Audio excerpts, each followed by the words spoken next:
Nous y voilà, on est vraiment dans les starting blocks de cette finale de D1 de hockey entre Épinal et Tours. Les deux premiers matchs, vous le savez, ici à Poisson-Pré, samedi et dimanche. On va aller voir la présidente qui se réjouit forcément de ces moments très agréables à vivre. Bonjour Anne Mauffret. Bonjour. Oui, effectivement, c'est vraiment une chance, une joie de pouvoir accueillir nos spectateurs, nos supporters, nos partenaires, les élus pour cette finale à nouveau à Poisson-Pré. Alors parlez-nous de l'engouement, les places se sont arrachées littéralement. Ah oui, non mais ça a été compliqué parce que les places se sont arrachées en 7 minutes. On s'est fait un petit peu dépasser, on ne pensait pas que l'engouement allait être si important. Ce qui veut dire qu'on aurait pu mettre 1000, 2000, peut-être plus encore de spectateurs en plus. Oui, je pense au moins 2000 spectateurs en plus. Presque doubler la capacité d'accueil actuelle. Bon, on va tout de suite reposer les choses. C'est une finale avec un titre en jeu, mais il n'y aura pas, quoi qu'il en soit, d'accession, que ce soit pour Épinal ou pour Tours. Non. Alors ni le club de Tours ni le club d'Épinal n'ont fait de dossier pour candidater à l'ascension donc en Ligue Magnus. Nous, on l'a fait pour plusieurs raisons. Déjà, on doit reconstruire notre socle, le hockey mineur, avec des équipes compétitives en U17, en U20 élite que l'on va engager la saison prochaine. Et après, une fois qu'on aura réussi à avoir un vivier important et qu'on aura, on espère, une deuxième glace, parce qu'on a de gros problèmes de créneaux de glace. Et puis un budget aussi qui nous permettra de pouvoir aller en Ligue Magnus. Et la dernière chose, c'est d'avoir terminé le remboursement, notre plan de continuation, puisqu'il nous reste 4 ans à rembourser. Donc ça veut dire que ça sera de toute façon pas avant ces 4 ans-là qu'Épinal pourra se positionner ? Si on a une deuxième glace avant, pourquoi pas. Je pense que oui, minimum 3 ans, voire 4 ans, si les conditions sportives s'y prêtent, bien évidemment. On va se projeter juste pour finir sur déjà la saison prochaine. Comment vous élaborez le plan de bataille ?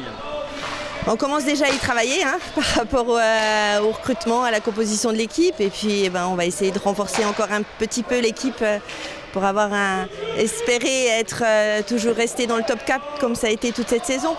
On l'espère. Merci, prenez plaisir. Merci Président. Merci à vous. Allez, on se tourne vers Nicolas Martin pour prendre un peu cette fois la température des choses sportives. Bonjour Nicolas. Bonjour. Bon, que du plaisir, on vient de le dire, il n'y a aucune pression dans l'absolu puisqu'il n'y a pas de montée en jeu. Non, tout à fait, mais il y a un titre en jeu et puis voilà, après il faut que les joueurs profitent de cet événement-là tout en étant à la hauteur de l'événement et pour ça je pense que il faut qu'ils donnent 100% et qu'il n'y ait aucun regret à la fin de chaque match. Et, une fois qu'on donne le meilleur, on verra ce qui se passe à la fin. Bon, on ne choisit pas son adversaire évidemment. Qu'est-ce que, a priori, vous pouvez nous dire sur cette équipe des Remparts de Tours ? Tours, il faut des sacrés playoffs. Sortir Brest et Caen, c'est pas volé. En plus, c'était vraiment des matchs assez physiques. C'est une équipe qui frappe beaucoup, surtout sur sa petite glace. Une équipe, c'est pas le même style que nous, ça défend beaucoup plus, ça laisse moins de place pour nos attaquants, c'est solide dans les buts aussi. Donc à nous de faire parler la foule de nos attaquants. Bon, ça sera l'inverse de la demi-finale, les deux premiers matchs ici, qu'est-ce que ça change ? Ça change pour un match 5 éventuellement, mais là à domicile, j'ai envie de dire, eux s'ils viennent et qu'ils en prennent un sur les deux, c'est du bonus. Donc pour moi, il n'y a pas forcément d'avantage à recevoir les deux premiers. Petit mot sur l'effectif, Lucas Bonny out, c'est ça ? Oui, Lucas Bonny a un petit problème à l'épaule et donc il pourra pas jouer les matchs de samedi et dimanche. On va voir si pour la semaine prochaine ce sera rétabli. Ça devrait le faire, mais on a récupéré quand même Kevin Pernaut. Et puis on aura Victor Breton qui va être dans l'alignement sur la 4e ligne. Est-ce que vous vous projetez déjà aussi un peu sur la saison suivante ? J'imagine que oui. Moi, dans ma position, je suis un peu obligé, mais je veux que les joueurs là profitent de cet événement-là encore une fois et qu'ils ne se projettent pas. On aura le temps de voir ça après, mais vraiment de rester focalisé et de ne pas se mettre plus de pression. Il va y en avoir forcément de la pression, mais que ce soit de la bonne pression. Et on ne va pas rajouter de la pression à la pression en parlant de la saison prochaine avec eux et tout ça. Donc pour l'instant, on les laisse tranquilles et on discutera au moment voulu. C'est vraiment des bons moments à savourer, mais malheureusement, on n'a pas trop le temps de les savourer parce que les matchs s'enchaînent. Mais encore une fois, il faut profiter de l'événement et être à la hauteur.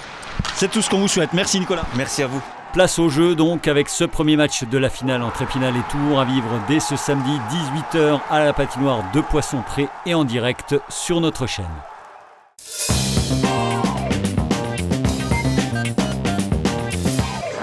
Dans le reste de l'actualité sportive, du football en National 2 où tous les scénarios sont possibles à 7 journées du terme, avec un trio de tête qui se tient en 2 points et se dispute l'unique ticket pour l'étage supérieur.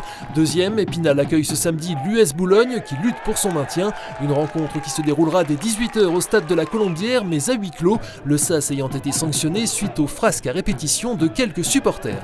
En National 3, duel de milieu de tableau pour l'US Raon l'étape en déplacement à Sarre-Union. Enjeu de précieux points dans l'optique du maintien. Le Estaon deuxième se déplace pour sa part chez la réserve de 3. Enfin, en basket, joli défi en perspective pour le Mirecourt, déjà maintenu, actuel 6e de son groupe de National 3 et qui accueille le leader Souffel-Weiersheim, toujours invaincu après 22 journées. Loïc Gigant et ses coéquipiers ne s'étaient inclinés que de 4 points à l'aller. Seront-ils les premiers à faire chuter les Alsaciens? Réponse à partir de 20h en salle Claude Aka.